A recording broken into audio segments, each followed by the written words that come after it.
네, 안녕하세요. 네, 반갑습니다. 성도님들 기도해 주셔서 지난 청년들 캠프에 잘 다녀왔고요. 또 이따가 오후에 또 학생들 캠프에 가게 됩니다. 계속 기도해 주시면 감사하겠습니다. 오늘은 로마서 8장 마지막 문단에 대해서 함께 말씀을 상고하겠습니다. 8장 28절 말씀부터 보겠습니다. 로마서 8장 28절 말씀을 펴주시기 바랍니다.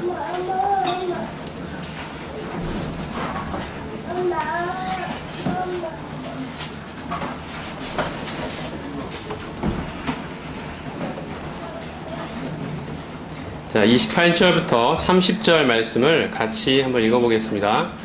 28절을 제가 읽고요. 교독을 하겠습니다. 우리가 알거니와 하나님을 사랑하는 자 곧 그의 뜻대로 부르심을 입은 자들에게는 모든 것이 합력하여 선을 이루느니라. 하나님이 미리 하신 자들을 또한 그 아들의 형상을 본받게 하기 위하여 미리 정하셨으니 이는 그로 많은 형제 중에서 맏아들이 되게 하려 하시니라. 30절 같이 읽겠습니다. 또 미리 정하신 그들을 또한 부르시고 부르신 그들을 또한 의롭다 하시고 의롭다 하신 그들을 또한 영화롭게 하셨느니라. 28절부터 39절 이것이 8장의 마지막 문단입니다. 이 마지막 문단은 1장부터 이어진 로마서의 논의가 결론에 이르는 그 문단이라고 할 수 있습니다. 하나님께서 구원의 모든 과정을 하나님의 당신의 주권에 따라서 완벽하게 완수하신다는 그 구원의 확실성에 대한 결론을 담고 있는 이 문단이 바로 마지막 문단입니다. 특별히 이 문단에서는 구원이 바로 하나님의 위대한 작품이다. 처음부터 끝까지 하나님의 작품이다. 라는 사실을 강조하고 있습니다. 우리 사람 측면에서 구원을 바라본 것이 아니라 하나님 측면에서의 구원을 말하고 있습니다. 우리가 구원을 확신할 수 있는 것은 구원이 확실하다고 우리가 안심할 수 있는 것은 이것이 하나님의 작품이기 때문이죠. 우리 안에 어떠한 구원에 뭔가가 있다면 우리는 결코 안심할 수 없을 것입니다. 안전한 구원이 될 수 없겠죠. 확실한 구원이 될 수 없겠죠. 근데 하나님의 작품이기 때문에 하나님이 계획하셨고 하나님이 진행하고 계시고 마침내 하나님이 완성하실 이 구원이기 때문에 우리는 이 구원에 대하여 하나님께 감사드릴 수 있게 됩니다. 구원의 주인공은 바로 하나님이십니다. 우리 인간 측면에서 구원을 접근하는 것이 아니고요. 하나님 측면에서 접근하자. 이것이 로마서 8장 마지막의 결론입니다. 자, 방금 읽은 8장 28절 보면 우리가 아는 것이 있습니다. 우리가 아는 것. 우리가 아는 게 뭐냐면요. 하나님을 사랑하는 자, 곧 그의 뜻대로 부르심을 입은 자들에게는 모든 것이 합력하여 선을 이룬다. 이것입니다. 모든 것이 합력하여 선을 이룬다는 이 말씀은 모든 일이 다 잘 될 거야. 결국엔 다 잘 풀릴 거야. 라는 이런 식의 뜻이 아니고요. 이것은 어떤 단순한 어떤 낙관론에 대한 이야기가 아닙니다. 이것은 쭉 읽어보면 29절과 30절로 문맥이 이어지고 있는데 자, 하나님께서 모든 것을 합력하여 선을 이루신다는 하나님의 주권에 대한 확신, 하나님의 주권에 대한 고백이 담겨있는 그 구절입니다. 하나님이 우리 인생에 일어나고 있는 크고 작은 모든 일들, 우리의 눈에 보기에는 때로는 좋지 않아 보이는, 선해 보이지 않는 그러한 상황들까지도 하나님이 친히 개입하시고 인도하셔서 마침내 하나님의 뜻에 있는 그 선을 마침내 이루신다는 거죠. 이것은 하나님이 그렇게 하신다는 사실을 믿기 때문에 우리가 확신할 수 있는 그러한 확신을 말하는 것입니다. 우리 인생에 때로는 여러 가지 재난, 사고, 질병, 궁핍, 슬픔, 또 이 세상에 살아가면서 많이 겪게 되는 많은 스트레스 상황들, 이 많은 억눌림, 답답함, 이런 일들이 우리 가운데 우리 인생에 펼쳐지지만 하나님께서는 이런 모든 것들을 친히 사용하셔서 하나님이 의도하시는 선을 이루신다는 것입니다. 이것이 8장 우리 중반에 지난 시간에 봤듯이 죄로 인해 망가져버려 있는 이 세상에 살고 있는 우리에게 이것이 얼마나 큰 힘이 되는지 모릅니다. 이 불완전한 세상에서 하나님이 주권자로 이 우리 인간의 모든 상황을 통치하고 계시다. 그분이 주권하고 계시다는 이 하나님의 주권, 그 하나님의 주권적인 역사에 대한 이러한 성경의 말씀은 우리에게 참으로 위로가 되는 말씀입니다. 특별히 여기서 말하고 있는 이 선이라는 것은요, 구체적으로 보면 29절과 30절을 일컫는 이야기입니다. 29절과 30절에는 하나님께서 미리 아심부터 출발해서 영화롭게 하심에 이르기까지, 이게 구원의 모든 과정인데요. 이 구원의 모든 과정을 한치의 오차도 없이 하나님이 친히 주관해 가신다는 그 사실을 밝히고 있습니다. 이 구원의 완성이 바로 하나님이 의도하시고 하나님의 뜻에 있는 바로 그 선입니다. 하나님이 가장 하나님의 뜻에 맞게 지금 우리에게 펼쳐주시는 것이 바로 이 구원의 모든 과정이라는 것이죠. 이 모든 과정을 한치의 오차도 없이 하나님께서 미리 아신 자들을 한치의 오차도 없이 미리 정하시고 한 명도 빠뜨림이 없이, 또 한 명도 빠뜨림 없이 미리 정하신 자들을 부르시고, 부르신 자들을 한 명도 빠뜨림 없이 모두 의롭다 하시고, 의롭다 하신 그들을 영화롭게 하신다는 이 구원의 모든 과정을 하나님께서 한치의 오차도 없이, 한 명도 빠뜨림 없이, 한 명도 잃어버림 없이 하나님께서 친히 주관하신다는 하나님의 놀라운 주권에 대한, 이 하나님의 주권에 대한 이 고백이 이 말씀에 담겨 있는 것입니다. 28절에서 하나님을 사랑한다고 표현을 했는데요. 이것은 우리 입장에서 하나님을 사랑한다고 하는 말일 것입니다. 이 사랑, 하나님에 대한 사랑. 근데 바로 이어서 설명하죠. 곧 그의 뜻대로 부르심을 입은 자들. 이 동의어가 바로 붙어 있습니다.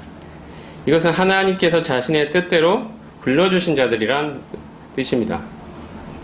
우리가 하나님을 사랑할 수 있는 것은 하나님의 사랑을 경험했기 때문이죠. 우리에게서 난 그 어떠한 것으로 하나님을 사랑할 수 없습니다. 너의 온 마음을 다해서, 온 마음 다해, 아까 찬양 불렀던 찬양처럼 온 마음 다해서 너의 마음과 정성과 뜻과 힘을 다하여 주 너의 하나님을 사랑하라는 이 말씀처럼, 우리가 이 하나님을 사랑할 수 있는 것은 우리 인간에게서 난 어떠한 것으로 할 수가 없는 일이죠. 이것은 구약의 역사가 보여주는 것입니다. 인간들은 다 실패했습니다. 그 일에. 근데 이 일을 하나님께서 직접 우리 사람의 모습으로 찾아오셔서 사랑이 무엇인지 우리 같은 죄인들에게 알려주시고 친히 보여주심을 말미암아 그 사랑에 감격한 우리에게, 그 사랑으로 내 마음에 녹아내린 우리에게, 그 사랑이 우리 마음에 부원받은 우리가 이제 비로소 하나님이 심어주신 그 사랑으로 하나님을 사랑하는 것입니다. 우리가 아무리 연약한 가운데 있더라도 정말 참으로 하나님의 사랑을 경험한 사람은 자기의 본능처럼, 생명처럼 아무리 바닥에 있더라도 그 예수님을 3번이나 부인했던 베드로, 예수님이 네가 나를 사랑하느냐 물으셨을 때 제가 가진 거 하나 없고 주님께 정말 부끄러운 모습밖에 없는 그런 연약한 존재이지만 제가 주님을 사랑합니다. 주님, 제가 주님을 사랑합니다. 이것은 저의 본능과도 같은 고백입니다. 정말 아무리 연약해도 제가 이 사실은 부인할 수 없습니다. 제가 주님이 주신 그 사랑으로 주님을 사랑합니다. 이 고백을 우리가 하는 거죠. 바로 이 사랑을 말하는 것입니다. 하나님의 뜻대로 부르심을 입은 자들에게 바로 이 사랑이 나타나는 것입니다. 그래서 이 사랑을 갖고 있는 자, 하나님을 향한 이 사랑을 갖고 있는 자에게는 모든 것이 합력하여 선을 이룬다. 하나님이 이 모든 것을 합력하여 선을 이루신다는 것입니다. 우리가 하나님께 속해 있다는 가장 큰 증거는 하나님을 사랑한다는 것입니다. 내 마음을 다해서, 온 마음과 정성을 다해서 하나님을 사랑합니다. 주님께서는 내 아버지께서 오게 하여 주시지 않으면 누구든지 내게 올 수 없다고 말씀하셨습니다. 하나님이 먼저 우리를 사랑하신 것입니다. 우리가 하나님을 사랑한 것이 아니요 오직 하나님이 우리를 먼저 사랑하사 우리를 위하여 독생자를 보내셨다고 또 요한 1서에서 말씀하고 있습니다. 우리가 사랑함은 그가 먼저 우리를 사랑하셨습니다. 이렇게 말씀하고 있습니다. 바로 이 사랑을 경험한 자, 하나님의 뜻대로 부름받아 이 하나님의 사랑을 경험한 사람, 이 사람이 그에 대한 반응으로, 인격적인 반응으로 하나님을 사랑하는 것입니다. 너희가 나를 택한 것이 아니오 내가 너희를 택하여 세웠다고 말씀하셨습니다. 계속해서 이 로마서 마지막 부분은 하나님이 주인공이십니다. 하나님이 자신의 영광을 위하여 이 구원을 베푸시는 이 모습이 나와 있습니다. 자신의 영광에 참여케 하시기 위해서 베푸시는 하나님의 작품으로서의 구원이 소개되고 있습니다. 우리가 구원의 확신을 얻을 수 있는 것은 이것이 하나님의 작품이기 때문입니다. 하나님이 친히 자신의 열심으로 계획하시고 이루어가시고 마침내 완성하시는 하나님 편에서의 하나님의 작품이기 때문에 결코 실패가 있을 수 없는 거죠. 결코 중간에 포기되는 법이 있을 수가 없습니다. 이것이 우리가 가진 확신입니다. 하나님의 사랑을 마음에 품은 자의 확신입니다. 자, 29절에 보면 하나님이 미리 하신 자들을 또한 그 아들의 형상을 본받게 하기 위하여 미리 정하셨다고 말씀합니다. 구원의 과정의 출발점이 바로 하나님으로부터 출발함을 우리가 확인하게 됩니다. 하나님의 미리 아심이 있습니다. 그 후에는 미리 정하심이 있죠. 그 후에는 부르심이 있습니다. 그리고 그 후에는 의롭다 하심이 있고 마지막에 영화롭게 하심이 있습니다. 이러한 구원의 모든 과정을 처음부터 끝까지 주관하시는 분, 그분은 바로 하나님이시다. 이것이 로마서 마지막에서 바울이 우리에게 전해주고 싶은 핵심적인 생각입니다. 이 일은 하나님의 일이다. 하나님이 계획하셨다. 하나님이 시작하셨다. 그리고 하나님이 친히 진행하고 계신다. 그리고 마침내 하나님이 완성하시는 하나님의 작품이니 우리가 이 하나님의 뜻 안에, 하나님의 계획 안에, 하나님의 모든 것을 합력하여 선을 이루시는 이 하나님의 주권적인 의지 안에 있는 우리는 얼마나 안전하고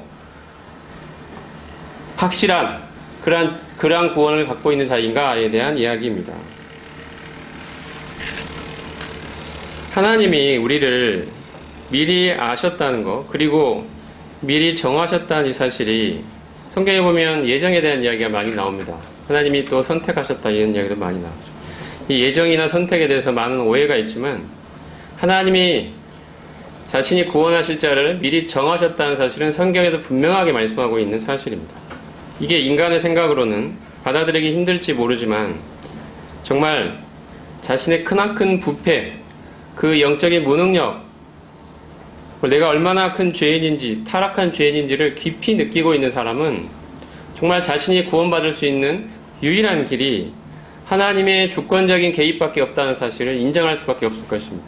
하나님이 친히 주권적으로 개입하시지 않으면, 하나님이 먼저 시작하시지 않으면 우리는 우리 스스로의 힘으로 우리 스스로를 구원해낼 수 있는 어떠한 능력도 없는 부패하고 타락하고 무능력한 죄인인 것입니다. 정말 하나님이 우리를 미리 아시고 미리 정하셨다는 사실이 얼마나 우리에게는 감사한 일인지 모릅니다. 우리를 이 지옥의 멸망 가운데 내버려 두지 않으시고 우리를 하나님의 진노 가운데 내버려 두지 아니하시고 우리를 하나님 그분의 자녀로 구원하시기로 미리 정하신 이 사실이 정말 우리 같은 죄인에게는 얼마나 감사한 일인지 모릅니다. 이것은 정말 우리에게 감사할 일입니다. 우리가 감사할 내용, 평생 동안 감사할 내용일 것입니다. 29절에 보면은 이렇게 하나님이 우리를 미리 정하신 그 목표가 나와 있습니다. 하나님이 우리를 정하신 목적이 나와 있습니다. 그것은 하나님의 아들의 형상을 본받는 것입니다.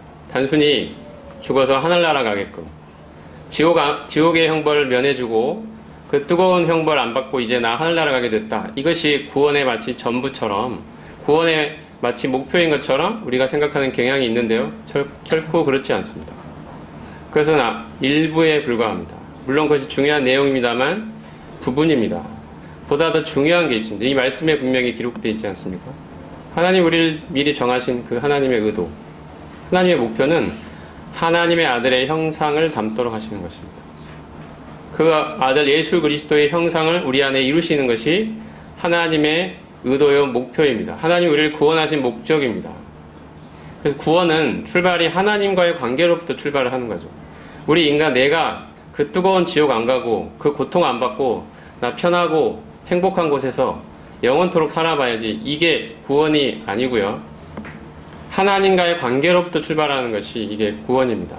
하나님과의 관계가 어긋나 있는 그 사실을 자각하면서 정말 그 사실이 견딜 수 없을 만큼 괴롭고 그 하나님과의 잃어버린 관계를 회복하고자 하는 그 열망으로 구원을 얻고자 하는 마음이 생기는 것입니다. 하나님을 얻고 싶은 마음이 구원을 받고자 하는 동기가 되는 것입니다. 하나님을 닮고 싶은 그 마음이 구원을 얻고자 하는 동기가 되는 것입니다. 그 하나님과의 어그러져 버린, 깨뜨려져 버린, 그 파괴되어 버린 그 관계, 그것으로 인해서 마음이 괴롭고 내가 정말 하나님 알고 싶고 그분과의 관계 회복하고 싶고 그분 앞에서 살고 싶고 그분 닮고 싶고 이런데 내 지금 이 모습이 그 관계가 끊어져서 하나님을 닮기는커녕 하나님과 원수 관계에 있다는 이 사실이 너무도 괴롭고 힘들어서 정말 괴로워하고 있는 그 마음으로부터 바로 구원의 역사가 시작이 되는 것입니다. 하나님을 닮고 싶은 그 마음, 하나님과의 관계가 회복되어서 이제 그 하나님을 더 알아가고 싶고 그분을 닮고 싶은 이 마음이 바로 우리가 구원을 받고자 하는 마음이 되어야 합니다. 그리고 하나님이 바로 그렇게 의도하신 것입니다. 하나님이 우리를 구원하신 목적은, 하나님 우리를 구원하시려는 목적은 바로 하나님 그 아들의 형상, 그 예수 그리스도의 형상을 담도록 하는 데 있는 것입니다. 우리에게 이런 소망이 있으면 좋겠습니다. 마치 수험생활 다 끝나고 이제 대학에 입학해버려서 더 이상 인생의 목표를 잃어버리고 이제 대학교에 들어가서 무엇을 위해 살아야 할지 잃어버리고 이것저것 방황하는 그런 대학생들처럼 마치 이제 난 지옥에 안 가고 하늘나라 가게 됐으니 이제 구원의 목표를 다 이뤘으니 마치 더 이상 인생의 목표를 잃어버린 사람처럼 그냥 그 사실에 안주하고 거기서 머물러 있는 그러한 모습이 아니라 정말 하나님을 닮고 싶은 그 열망, 그 예수 그리스도의 형상을 본받고 싶은 그 마음으로 하나님이 가지신 그 기대가, 하나님이 가지신 그 의도가 우리의 기대가 되고 우리의 의도가 되기를 바랍니다. 하나님을 닮고자 하는 그 열망으로 한 걸음 한 걸음 끝없이 걸어가는 우리가 되기를 바랍니다. 하나님이 그 일을 위해서 우리 가운데 내 안에 찾아오신 게 아니겠습니까? 우리의 힘과 노력으로 하나님의 형상을 닮을 수 없기 때문에 하나님이 직접 바로 우리 안에 찾아오신 것입니다. 우리가 지난 시간에 봤듯이 우리 안에 찾아오신 그 하나님에 대해서 우리가 지난 시간에 봤죠. 바로 이 일을 위해서 오신 것입니다. 우리의 힘과 우리의 자원으로 될 수 있는 일이 아니기 때문에 하나님이 직접 우리 안에 찾아오신 것입니다.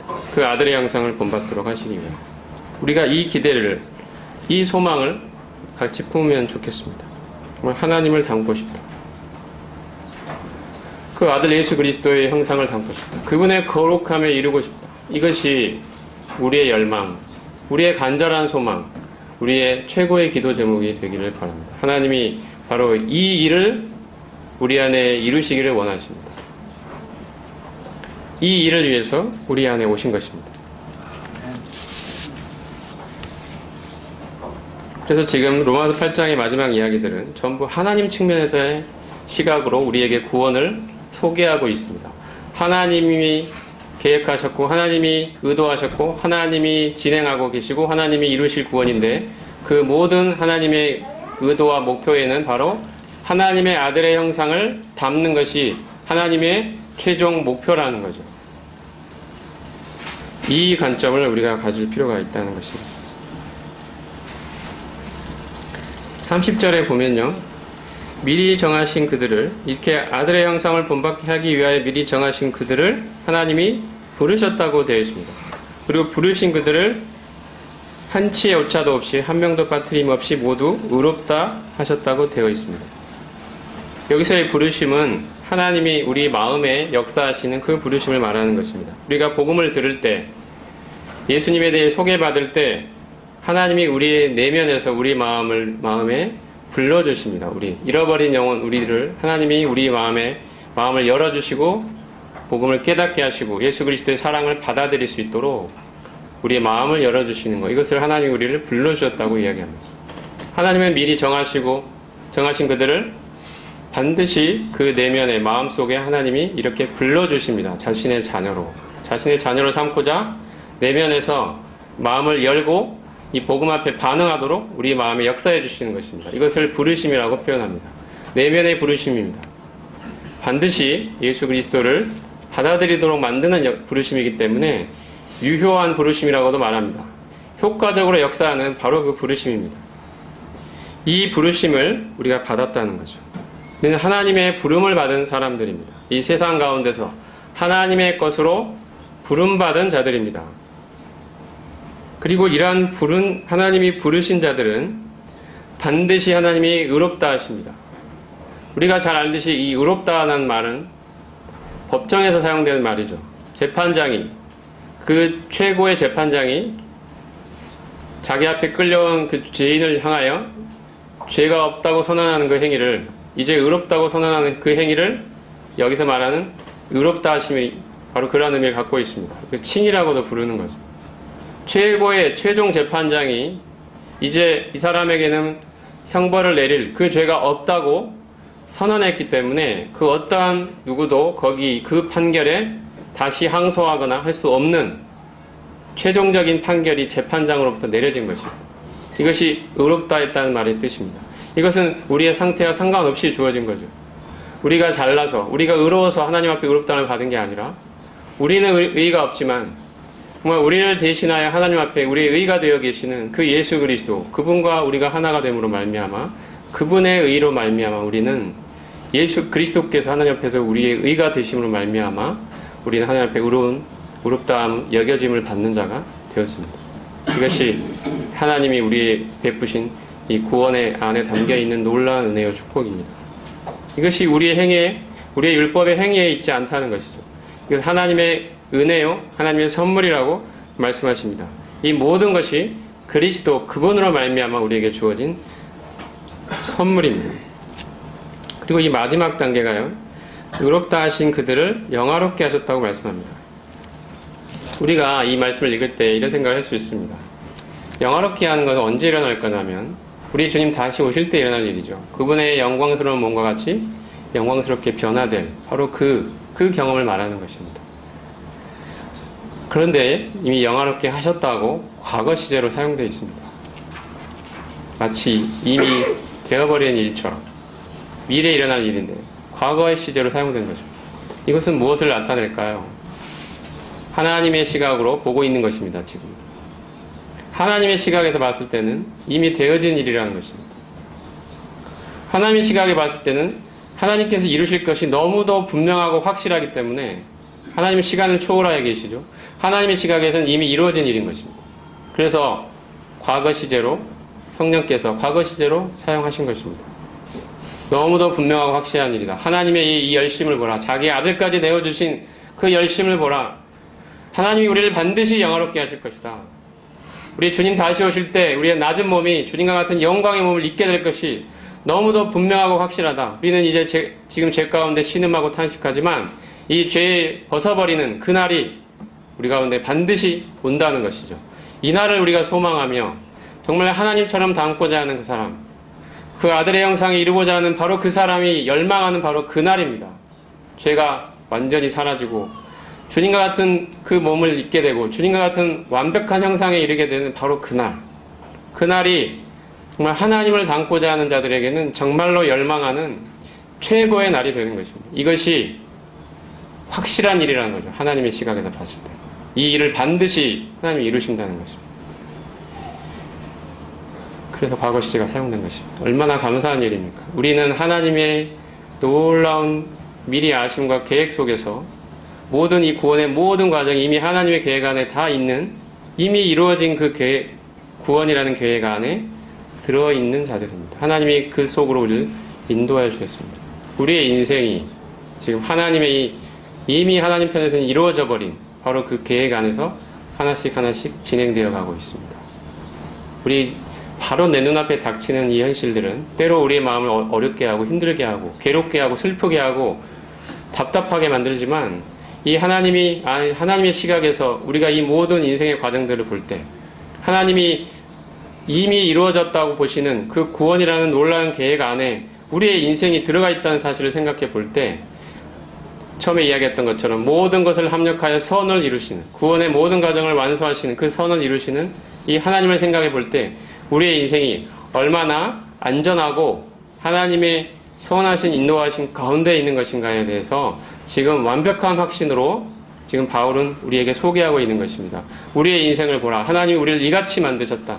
이 하나님의 주권을 보라는 것이죠. 이것이 바로 하나님이 이루시는 구원이다. 이것이 바울이 마지막에 우리에게 던져주고 싶은 바로 구원의 놀라움인 것입니다. 그 중심에 하나님이 계십니다. 31절부터 마지막 절을 보겠습니다. 34절까지 같이 한번 읽어볼까요? 교독하겠습니다. 31절. 그런즉 이 일에 대하여 우리가 무슨 말 하리요? 만일 하나님이 우리를 위하시면 누가 우리를 대적하리요? 아끼지 아니하시고 우리 모든 사람을 위하여 내어주시니가 어찌 그 아들과 함께 모든 것을 우리에게 주시지 아니하시고 누가 능히 하나님께서 택하신 자들을 고발하리요? 의롭다 하신 이는 하나님이시니 누가 정죄하리요? 죽으실 뿐 아니라 다시 살아나신 이는 그리스도 예수시니 그는 하나님 우편에 계신 자여 우리를 위하여 간구하시는 하시니 31절부터 39절 로마서 8장의 마지막 부분에는 5가지의 반박할 수 없는 질문이 나와 있습니다. 바울은 질문의 형태를 통하여 하나님께서 우리에게 베푸신 구원이 얼마나 확실한 것인가를 우리에게 전달하고 있는데요. 31절에 보면 누가 우리를 대적하리요? 라는 이 질문이 있고 32절에는 하나님이 모든 것을 우리에게 은사로 주시지 않겠느냐? 라는 질문이 있고 33절에는 누가 우리를 송사할 것이냐? 라는 질문이 있고 34절에는 누가 정죄할 것이냐에 관한 질문이 있고요. 마지막 5번째는 35절에 누가 우리를 그리스도의 사랑에서 끊을 수 있겠느냐? 라는 것입니다. 이 모든 것에 대한 대답은 그럴 수 없다는 것이죠. 바울이 자주 썼던 표현처럼 그럴 수 없느니라가 바로 이 모든 질문에 대한 대답일 것입니다. 31절에 보면 하나님이 우리를 위하시는데 누가 우리를 대적하리요? 라고 이야기합니다. 하나님, 곧 우주 만물을 창조하신 그 창조주께서 우리를 위하신다는 거죠. 우리는 때로 하나님을 의심합니다. 하나님 어떻게 저한테 이런 일을 겪게 할 수 있나요? 하나님, 당신이 왜 이렇게 하시는 건가요? 하나님을 의심할 때가 있습니다. 이런 때가 있죠. 내 인생이 내 마음대로 잘 진행되지 않는 것 같을 때, 또 내가 기다려야 되는 그 답답한 상황들 때문에 우리의 마음에는 정말 하나님이 나를 위하시는가? 라는 때로는 질문이 들 때가 있습니다. 거기에 대한 대답이, 하나님의 대답이 적혀 있습니다. 내가 너희를 위한다는 것입니다. 내가 너희를 어떻게 구원했는지 아느냐? 내가 너희를 향한 사랑이 얼마큼인지 아느냐? 내가 내 아들 예수 그리스도를 내어주기까지 했다. 창세전부터 그 사랑의 관계를 가졌다. 하나님과 영원한 본체이셨던, 영원한 하나됨이셨던 바로 그 사랑하는 아끼는 아들을 너를 위해 내어줬는데 그 갖은 모욕과 학대, 조롱 속에서 사람들 그 피조물로부터 침뱉음을 당하면서까지 십자가의 그 모진 고통 속에 내 아들을 죽기까지 내어줬는데 이거 하나면 충분하지 않느냐? 내가 너를 이렇게 위한다. 하나님이 우리에게 말씀하십니다. 하나님이 이렇게 우리를 위하는데 누가 우리를 대적하겠습니까? 이 세상에 어떠한 것들이 우리를 대적할 수 있겠습니까? 하나님이 버티고 서 있는 우리를 누가 대적하겠냐는 것이죠. 이것이 이 세상 가운데서 우리가 갖고 있는 담대함이며 당당함입니다. 하나님이 내 인생의 백이라는 것입니다. 한마디로. 나 같은 자를 사랑하셔서 그 아들까지 내어주신 그 하나님이 내 인생의 백이라는 것입니다. 나를 이렇게 지키신다는 것이죠. 나를 이렇게 위하신다는 것이죠. 누가 우리를 대적하겠습니까? 이것이 첫 번째 말하고 있는 이 담대함입니다. 우리가 우리 스스로를 볼 때는 참으로 못나 보이고 이것저것 참 연약한 거 많고 사탄이 계속 우리에게 이야기하죠. 너 그러고도 하나님의 자녀라고 할 수 있겠냐? 너 사는 거 봐라. 세상 가운데 사람들하고 똑같이 살고, 물론 우리가 정말 아무것도 변한 게 없고 세상 사람들하고 진짜 똑같다면 생각해 봐야 됩니다. 나는 정말 구원받은 사람이 맞나? 하지만 때로는 우리가 그렇지 않은데 우리 자신의 연약함 때문에 힘들어할 때가 있습니다. 그때 사탄이 우리의 마음에 파고들죠. 그냥 포기하라고, 그리스도를 따르는 길 포기하라고, 하나님을 믿는 길 포기하라고, 너는 갈 수 없는 길이야, 너 같은 자는 안 돼, 이렇게 우리 마음에 계속해서 참소합니다. 이 사탄을 향하여 바로 하나님이 나를 이렇게 위하시는데, 이 연약한 나를 위해서 그 아들까지 내어주신 하나님이 나를 이렇게 위하시는데 누가 나를 대적하겠냐고 사탄을 향하여 우리는 외칠 수 있을 것입니다. 2절에 또 그 이야기를 하는 거죠. 자기 아들을 아끼지 아니하시고 우리 모든 사람을 위하여 내주신 게 이게 하나님이신데 어찌 그 아들과 함께 모든 것을 우리에게 주시지 않겠느냐는 것이죠. 모든 걸 우리에게 은사로 주시지 않겠습니까? 선물로 아들까지 내주셨는데 우리는 아들을 소유한 자들입니다. 아들을 소유함으로 말미암아 아들 안에 있는 그 모든 것들을 함께 얻은 자가 됐습니다. 아들을 주셨습니다. 아들에게 속한 일부를 주신 게 아니라 아들을 내어주셨습니다. 그러므로 우리는 그 아들과 하나 되어 아들에 있는 모든 것을 내 것으로 취할 수 있는 자가 된 것입니다. 하나님이 이렇게 하셨습니다. 이게 하나님의 사랑입니다. 이 하나님의 사랑을 소유한 자들입니다. 우리 인생에서 정말 때로 견디기 어려운 힘들어하는 그런 일들이 생길 때 우리가 기억해야 합니다. 나는 이 사랑을 받은 자라고, 하나님이 나를 이렇게 위하신다고, 나는 이 세상 모든 것을 다 가진 자라고. 왜냐하면 예수 그리스도를 소유했기 때문에. 바로 그러한 존재라고 우리 스스로를 향하여 말해야 합니다. 이것이 나를 향한 하나님의 사랑이라고. 33절에도 보면 누가 고발하리요 고소하리요 라고 되어 있습니다. 의롭다 하시는 이는 하나님이신데 누가 고발하겠냐는 것이죠. 아까 봤던 것처럼 최종 재판장이 우리를 의롭다고 했는데, 죄가 없다고 선언했는데 누가 더 우리를 향하여 항소할 수 있겠냐는 것이죠. 사탄은 끝없이 참소합니다. 성경에서 사탄은 참소하는 자로 나와 있습니다. 고발하는 거죠.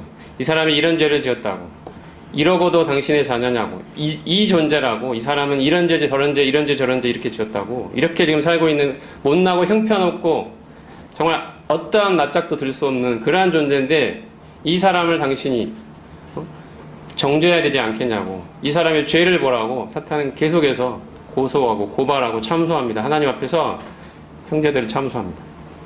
여기에 대한 하나님의 대답은 뭘까요? 내 아들 예수, 이 예수 그리스도가 흘린 피를 보라는 것이죠.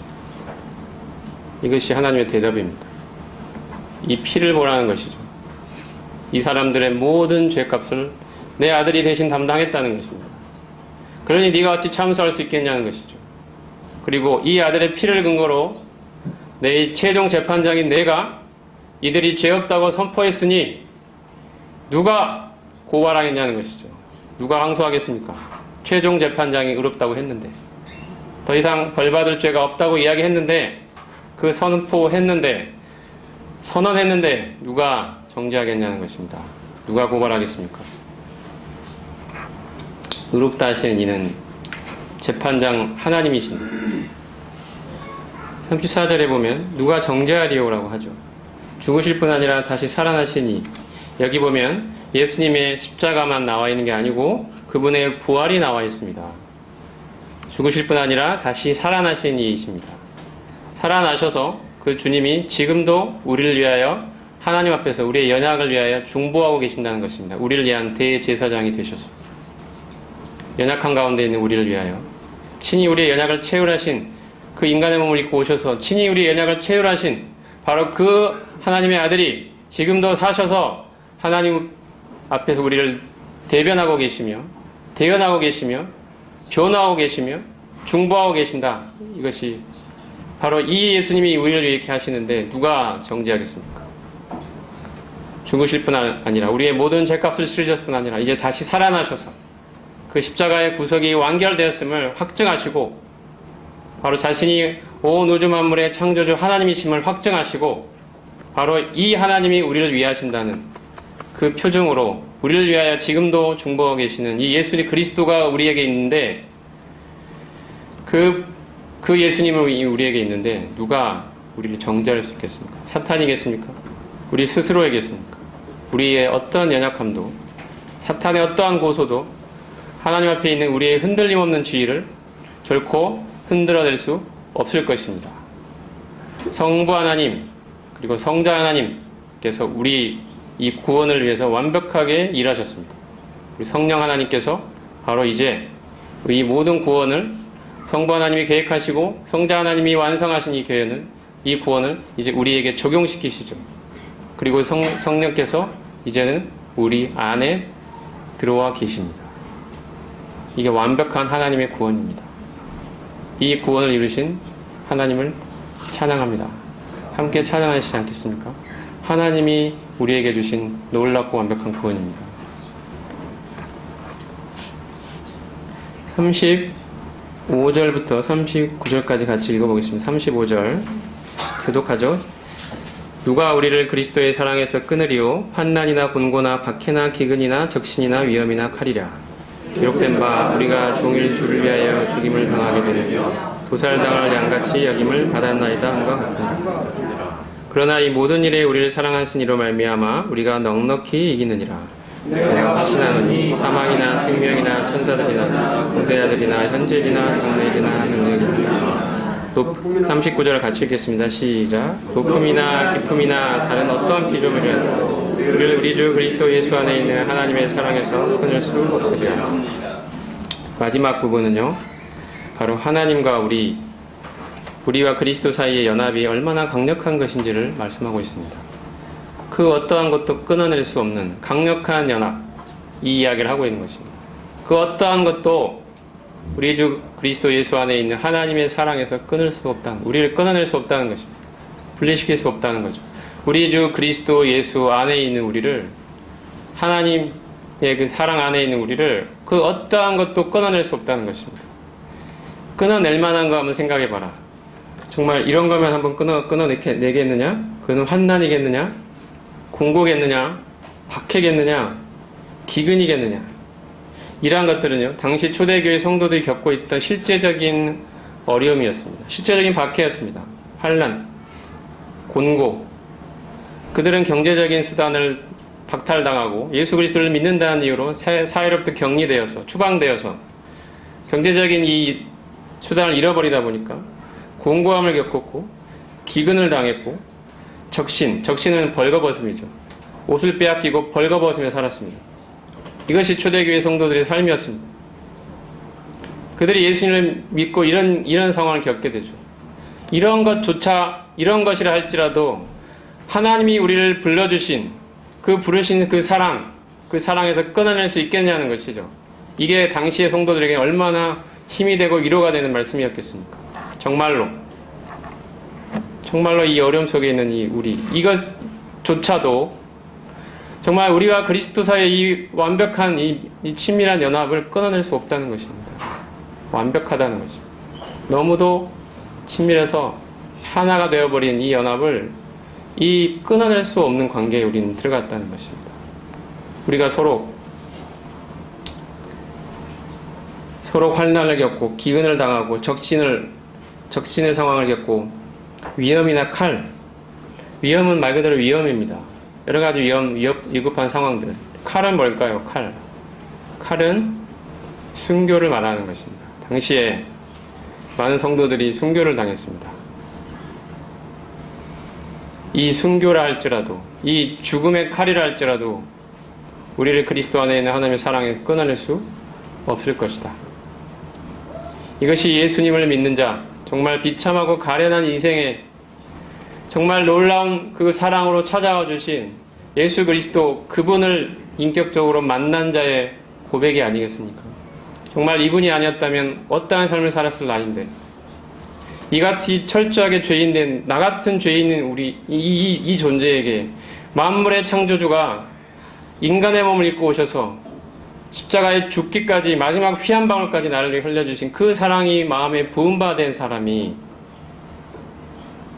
걸어가는 길입니다. 하나님의 사랑 안에서 이 사랑을 확신하며 우리는 이 땅을 한 발짝 걸어갑니다. 우리 지금 마지막 때에 살고 있죠. 우리가 우리나라에 살면서 이러한 핍박을 지금 당장 겪게 되지 않는다 할지라도 저는 예수님을 믿는다는 이유로 분명한 어려움이 우리 가운데 찾아올 것이라고 생각합니다. 지금보다 더 큰 어려움들이 분명히 찾아올 것입니다. 정말 그런 때가 온다 할지라도, 그리고 이미 어떤 상황에서는 크고 작은 그런 어려움 가운데 있는 분들이 이미 계실 수도 있습니다. 예수님을 믿는다는 이유로 치러야 되는 여러 가지 대가들이 분명히 있을 것입니다. 이런 상황들조차도 내가 믿음으로 살아가기 위해서 주님 앞에서 주님을 내 인생의 최고의 우선순위에 놓고 그분을 모시고 살아가야 되기 때문에 포기해야 되는 많은 것들이 우리에게 있어서는 그러한 핍박일지도 모릅니다. 근데 그러한 모든 것들 속에서 하나님이 나를 사랑하신 그 사랑 때문에 우리는 한 발짝 한 발짝 주님을 따라가며 걸어갑니다. 이 확신으로 이 모든 것도 하나님의 이 사랑에서 나를 끊을 수 없다. 이 확신이 우리에게 있는 거죠. 38절에 내가 확신하느니, 37절에는 우리를 사랑하시는 말미암아 우리가 넉넉히 이긴다고 이야기합니다. 그냥 겨우겨우 이겨가는 수준이 아니고요. 넉넉히 흘러 넘칠 만큼 이긴다는 것입니다. 단순한 승리자 그 이상의 삶을 산다는 것입니다. 훨씬 더 넘치는 승리, 바로 그것가 우리에게 우리 앞에 놓여져 있다는 것입니다. 왜냐하면 그 승리는, 그 싸움은 예수 그리스도 그분께서 직접 싸우시는 싸움이기 때문입니다. 세상이 왜 우리를 미워할까요? 그것은 세상이 예수 그리스도를 미워하기 때문입니다. 그분 안에 속해 있는 자들을 미워할 수밖에 없습니다. 그러므로 우리가 세상 가운데서 어려움을 겪는다는 것은 예수 그리스도께 속했다는 증거가 될 것입니다. 그리고 그분께서는 내가 세상을 이겼다고 말씀하셨습니다. 내가 너에게 평안을 주노니 세상이 줄 수 없는 바로 그 평안을 너에게 주겠다. 내가 세상을 이기었노라. 두려워하지 말고 담대하라고 주님이 말씀하셨습니다. 이 담대함이 우리 가운데 있는 것입니다. 나는 예수님께 속한 자다. 이 세상의 어떠한 것도 나를 건드릴 수 없다. 이 하나님의 사랑에서 나를 끊어낼 자는 없는 것이다. 이 담대함과 이 확신으로 걸어가는 사람, 그 사람을 그리스도인이라고 부릅니다. 그 사람이 바로 하나님을 사랑하는 자이고 하나님의 뜻대로 부르심을 입은 자들입니다. 하나님의 그 놀라운 계획 안에 들어가 있는 자들입니다. 우리가 가진 확신이 무엇인가요? 38절, 39절 마지막에 있습니다. 사망이나 생명이나 죽음도 생명도 천사들도 권세자들도, 천사들을 영적인 하늘의 존재라고 할 수 있고 권세자들은 이 땅에서의 권세 잡은 자들이라고 볼 수 있을 것입니다. 하늘의 권세나 이 땅의 권세나 혹은 여기서 말하는 권세를 악한 천사로 보기도 합니다. 그러면 선한 천사든 악한 천사든 이렇게 말할 수도 있습니다. 어쨌든 간에 영적인 권세든 이 세상의 권세든 현재일이든 장래일이든 지금 내가 겪고 있는 현재일 속에서 많은 어려움이 있죠. 괴로움이 있습니다. 슬픔이 있고 아픔이 있습니다. 괴로움과 답답함이 있습니다. 이런 현재일 혹은 우리가 알지 못하는 장래일 우리가 어떻게 될지 알지 못하죠. 내가 지금 하고 있는 일들이 장래 어떻게 될지 모릅니다. 내 인생이 장래 어떻게 될지 불안한 것이 분명히 있을 것입니다. 하지만 이 모든 것이 하나님의 사랑의 손길 안에 있다는 것입니다. 우리가 이것을 믿습니다. 능력이나 높음이나 깊음이나 다른 어떠한 피조물이라도 이 모든 것들을 다 말한 후에 혹시 있을 수 있는 하나님과 우리 간의 이 밀접한 연합을 끊어낼 수 있을 거라고 생각되는 그 모든 것들을 다 포괄하기 위해서 다른 어떤 피조물이라는 표현을 썼습니다. 다른 어떠한 것, 한마디로 모든 것입니다. 그 어떠한 것도 우리를 그리스도 예수 안에 있는 하나님의 사랑에서 끊을 수 없다. 하나님이 우리를 이같이 사랑하신다는 거죠. 우리 주 그리스도 예수 안에 있는, 우리는 그리스도 예수 안에 있죠. 우리는 이 주님과 하나로 연합된 자들입니다.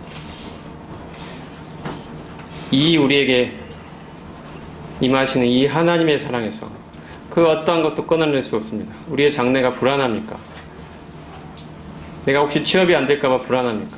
내가 하고 있는 사업이 어떻게 될까봐 불안합니까? 내가 지금 다니고 있는 직장에서 내가 어떻게 될까봐 불안합니까? 내가 겪고 있는 여러 가지 경제적인 어려움들 때문에 불안해합니까? 혹은 내가 겪고 있는 이 건강의 어려움 때문에 불안이 있습니까? 이 어떠한 것도 하나님의 사랑, 그 아들 예수 그리스도까지 내어주신 그 사랑에서 우리를 끊어낼 수 없습니다. 이 확신을 가진 자가 바로 그리스도입니다. 우리가 바로 그러한 자로 부름받았습니다.